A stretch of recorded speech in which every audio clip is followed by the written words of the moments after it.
Hey guys, welcome back to Glam Finds, and I'm here with my list of 7 designer fragrances that I'm looking forward to wearing this fall.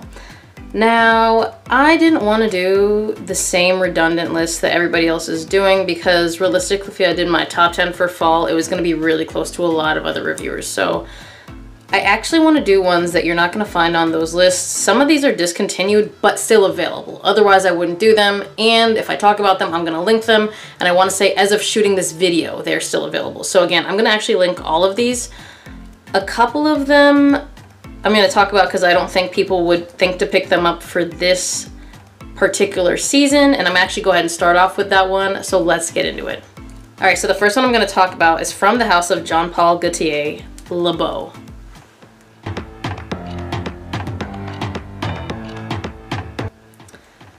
If you guys have heard anything about this fragrance, it is going to open up with a nice tropical coconut with some bergamot and some vanilla in the background. But when this dries down, this turns into a really gorgeous tonka fragrance that's going to get all of the compliments. And I know that because I wore it the day I shot the video of Beau, and at work I got 5 compliments through masks, and that's a record. At work. So I'll get compliments at work, but I won't get that many in a day. That's really impressive. I sprayed it. I got my last compliment about 9 hours into the wearing experience. Guys, that is incredible. I thought that this was a really weak performer, but as it turns out, no, it is not. Either people are spraying really weak because I probably went 15 sprays, and 15 sprays got me over 10 hours. And if I were to go to the hamper right now, pull this shirt out that I sprayed it on, it would still smell very strongly of this stuff. It is really potent, but there's something in it that makes you go a little bit nose blind. However, although a lot of people would wear this probably in summer, I think the dry down is way more fall appropriate. That tonka with vanilla, that's gonna be mostly what you're getting for the life of this fragrance after that opening kind of fades away. You're gonna get a little bit of coconut, but it's way more tonka than anything else. I like it for fall. Next. If you guys follow me on IG, I took this fragrance with me down to Southern California when I was meeting up with some of my fragrance buddies, specifically Tammy. If you guys follow me, we shot a video together on my IGTV. Her and everyone there that day loved this fragrance, and if you don't already know what it is, from the house of Dunhill Egyptian Smoke.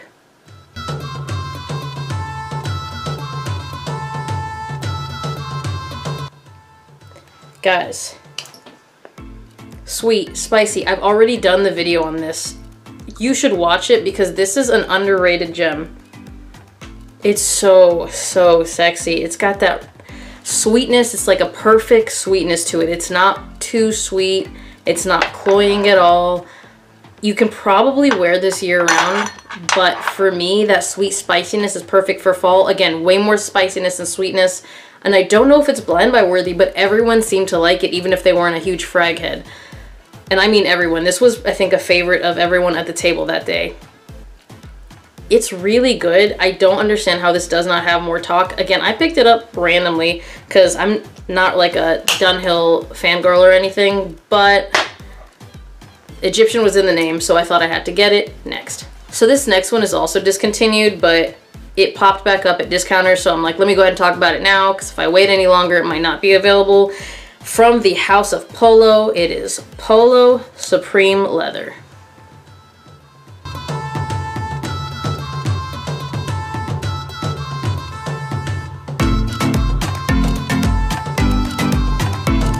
Alright guys, this is a leather fragrance, however, it's got like a honeyed kind of sweetness to it.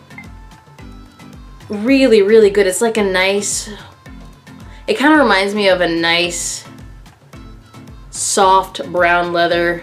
It's got that really good sweetness in the background.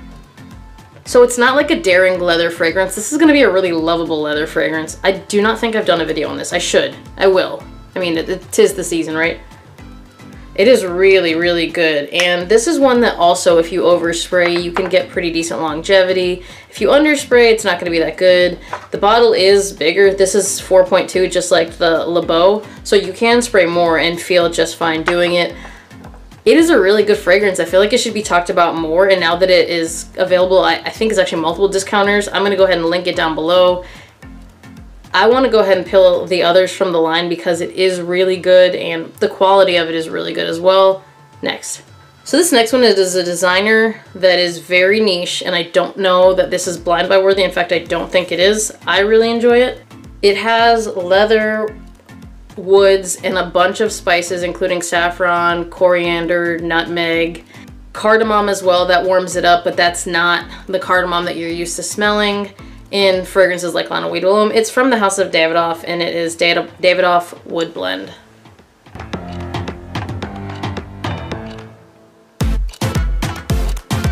This is a very woody fragrance, and I love it. It's pretty dry.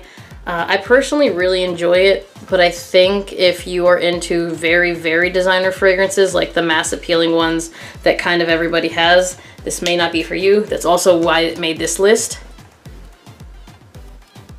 Oh yeah, but I really, really love it. It's really spicy woods, guys. It's really sexy. I'm gonna say if you don't like coriander, this is not gonna work for you at all. But it's so good, so good. If you have tried this, comment down below because I feel like not a lot of people talk about this one, but it's really amazing.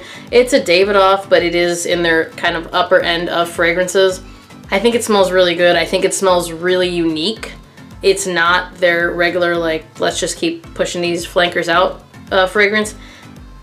It got discontinued, of course, as well, but I saw it available the other day, so I was like, I'm gonna go ahead and add it to this list while it still is available. Next. So this fragrance is marketed towards women, but it is very unisex to me.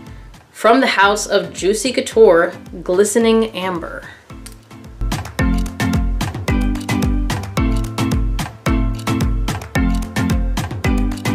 Now this has the Juicy Couture sweetness to it, but it also has really nice smoky incense, and I really love it. Like, you know, I'm not a huge fan of the House of Juicy. They're not really my taste, but this right here,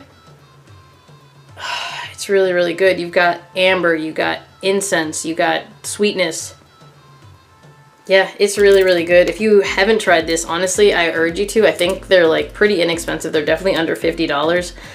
The bottle is a little feminine, so if you were a male, I kind of get that maybe this isn't really your style, but it's the juice that counts, and this is really good. It was made for the Middle Eastern market, and if you guys haven't noticed, every fragrance made for the Middle Eastern market is kind of a beast. I really like that one, and it's a compliment getter. If you've tried it, of course, comment down below. Next. So this next one is, I think it's one of the limited edition ones from the house of Issey Miyake. It's Issey Miyake L'Udisi Pour Homme Orançons.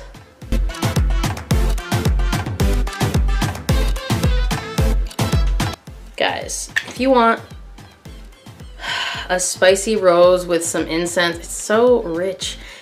Spicy rose with some incense and a little bit of leather and some nice creamy woods. Every time I smell this, I remember why I love it so much. I bought 2 bottles but ended up selling the other one, but I kind of regret it now. It's really, really good, and if I'm not mistaken, this one is also available. That's why I went ahead and threw it on this list. Some of these are discontinued. I think only like 3 of them are discontinued. The other 4 are readily, well, it's 5 because the next one's going to be a twofer, but the other ones are readily available, just maybe sometimes they're out of stock. This is so good. It's like a beautiful rose and leather, and it's so good, guys. I really like that one for the fall. You could also wear it in the winter, but it's honestly not cloying enough to where you have to wear it in the winter. I'm really excited to wear it this season. Next. So I would like to only do 1 fragrance per house, but I really like this house that I'm about to talk about, so I went ahead and I made an exception to the rule. So from the house of Jesus Del Pozo, Vanilla Musk Nights and Gold Cedar Nights.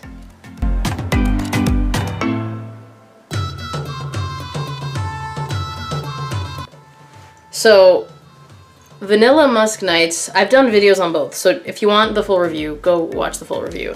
This is a nice vanilla almond fragrance with a beautiful jasmine note in it.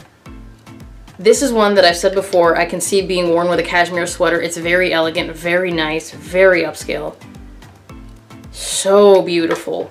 And if you want a very spicy, sweet fragrance, Gold Cedar Nights is your go-to.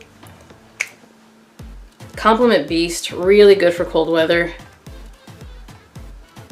It's really, really good. It's really, really good, guys. Like, I have not tried anything from the House of Jesus Del Pozo that I didn't like. Specifically this line, the, what, I guess the Middle Eastern line, I think is what it is. They're all really good. I really, really love Dark Saffron Nights. That's one of my, I think it's my #1 leather fragrance at this time. I love the House. If you've tried the House, comment down below. I think it is getting a little bit of more popularity, but the Halloween line tends to be his more top sellers from his fragrances. If you've tried any of these, comment down below. Let me know what you think. As always, thank you guys for watching. Remember to like this video if you liked it. Be subscribed to my channel. Hit that notification bell to get notified when I drop new videos. And I will see you guys on the next one. Bye!